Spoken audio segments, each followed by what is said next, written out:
भारत की hidden stories ढूंढता हुआ आज मैं हूँ लद्दाख के लहलहाते खेतों के बीच, right in the middle of this mountain desert.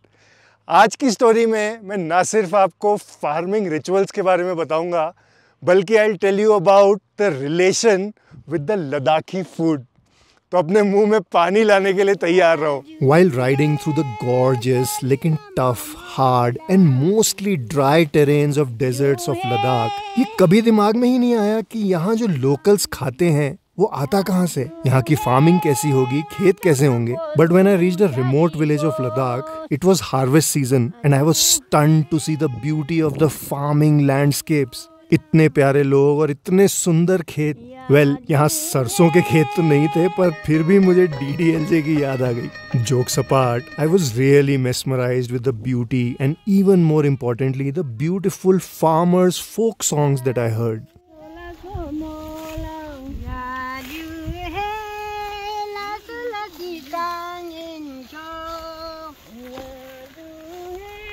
सब एज के लोग, बोथ मेन एंड विमेन, गाना गाते गाते अपने अपने काम में मस्त थे। कुछ देर बाद लंच टाइम हुआ तो I got a chance to talk to them and understand about their songs and farming in general.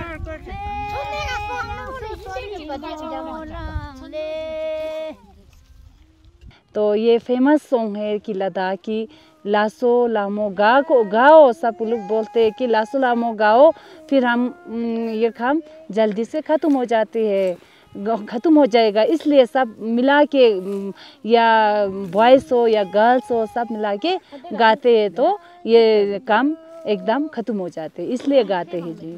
Sharing comes naturally here. जिनके खेत घर के पास हैं, वो दूर से आने वालों के लिए कभी चाय, कभी सत्तू या कभी पूरा खाना ही बना के ले आते हैं। ये किसी को बोलना नहीं पड़ता। Sense of sharing is hard wired in them. But आजकल टेक्नोलॉजी का असर हर जगह दिखाई देता है, इवन हियर। आजकल के ज़माने में जो अपना अपना मोबाइल से जो वो कान पे एयरफोन लगा के गाना वाना सुनाते हैं, तो ये जो पहले ज़माने में गाते थे ये तो बिल्कुल भूल गया। अभी आपने देखा, अभी आप सिर्फ ये बूढ़ी माँ दोनों ने गाया, और जो जवान लोग हैं इनको तो बिल्कुल ही मुंह भी नहीं खोलते, आते ही नहीं, बस भूल गया। Everyone wants to grow and technology is a bliss, but एक sense of loss of our culture मन में आ ही जाता है। रखना चाहिए, हम भी इनसे सीखना चाहिए कि ये गाना कैसे गाते हैं, इसका क्या मतलब है, ये गाने से क्या होता है। जब मैं आगे बढ़ा तो आई सॉ छोटे छोटे झरने, that is part of their irrigation system. तो मैं पता करने गया कि आखिर ये पानी आता कहाँ से है। This is the local village water reservoir, जहाँ पर सारा पानी इकट्ठा करते हैं फार्मिंग के लिए।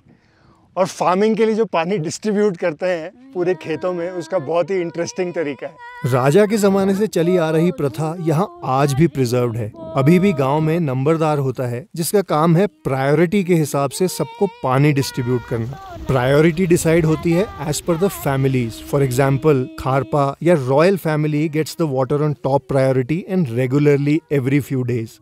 अदर फैमिलीज को कम फ्रीक्वेंसी पे पानी मिलता है, एंड किसको कितने दिन बाद पानी मिलेगा इसके लिए सबको लॉटरी में पार्ट लेना पड़ता है। बट यहाँ 4-5 घर हैं हु ओन द वाटर। इसमें 4-5 घर जो है ना, वो मालिक इस पानी का सर, क्योंकि इनका इसमें तकसीम क्या बोलता है, लेटरी में नहीं आता है। वो मालिक क्यों है लेकिन? क्या पता, तो वो पहले से शुरुआत में था सर। अच्छा सर शुरुआत में था। तो उनको रोज पानी मिलता है? रोज नहीं, उनको एक हफ्ते में बराबर मिलता है। बाकी सबको काम भी लेटरिन लग जाएगा, उसमें वो नहीं। पहले लॉटरी होती थी छोटी छोटी स्टिक से, as no one could read and write. हर फैमिली अपनी स्टिक पर मार्किंग करके एक टोपी में डाल देते थे, और जिसकी स्टिक निकली उसको मिट्टी में डिस्प्ले कर देते थे, and they would know that they have one the water lottery. आजकल ये लॉटरी नॉर्मल चिट सिस्टम से होती है, और नाम की लिस्ट गोम्पा पे चिपका दी जाती है। जिन 4 फैमिलीज की आज की लॉटरी लगी थी, वो लोग रिजर्वॉयर पर जाकर अपना अपना पानी क्लेम करने पहुंच गए थे। They opened the water by removing the sticks, and जिन का पानी था वो उनके खेतों में मिलने के लिए तेजी से निकल लिया in different directions. कहते हैं इस गांव को स्पेशल वरदान है पानी और खेती का। एज पर लोकल फोकलोर, सूखे के time a man was sent to meet the Rinpoche in Tibet who gave him a box with pigeons. उसकी यहाँ लाकर मॉन्क्स ने पूजा करी और तब से यहाँ कभी किसी चीज की कमी नहीं हुई। आज भी यहाँ जो भी उगाया जाता है it is with zero use of pesticides and fertilisers and is 100% fresh and organic. और यहाँ की हर चीज के अमेजिंग टेस्ट का मैं खुद गवाह हूँ। So fresh and delicious. By the way, Ladakh में ट्रेडिशनली जो मैक्सिमम उगाया जाता है वो है गेहूं, जौ और मटर। एंड इसी वजह से you will find most Ladakhi dishes are influenced by these ingredients. एक सातू जैसा बनाते हैं उसके पापा बोलते हैं। इसका होता है जी सातू होता है। कभी खाते हैं ये दूध के साथ, दही के साथ खाते हैं। कभी वो दही में ये ग्रीन सब्जी वेजिटेबल डाल के दंगथुर बोलता है, दंगथुर बनाते हैं, उसके साथ खाते हैं। कभी ये आलू की सब्जी के साथ गोला बना के खाते हैं, कभी दाल के साथ खाते हैं। हर किसी के साथ खा सकता है। So many other dishes like stew, chutagi, paba are made with these ingredients. Local दारू छांग भी जौ से बनती है। यहाँ तक कि डे टू डे बीमारियां भी इसी से ठीक की जाती हैं। हमारे गांव में हॉस्पिटल भी नहीं थे उस वक्त, बिल्कुल बीमार नहीं पड़ते थे।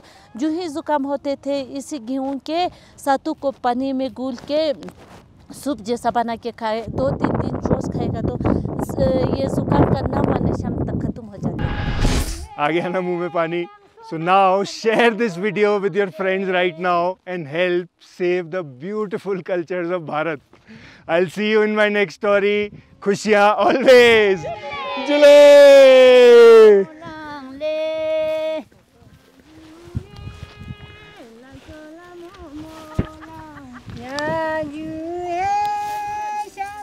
खेतों के बीच में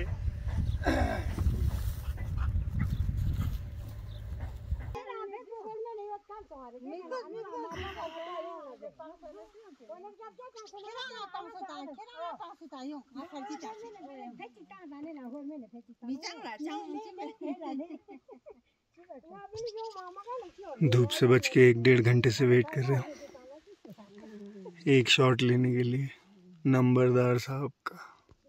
मैं आपको इन खेतों के रिचुअल्स के अलावा will tell you the beautiful stories of सड़ी हुई धूप, अपना ही टेंट बना के बैठा हूँ। Sea buckthorn, pure vitamin C, fresh.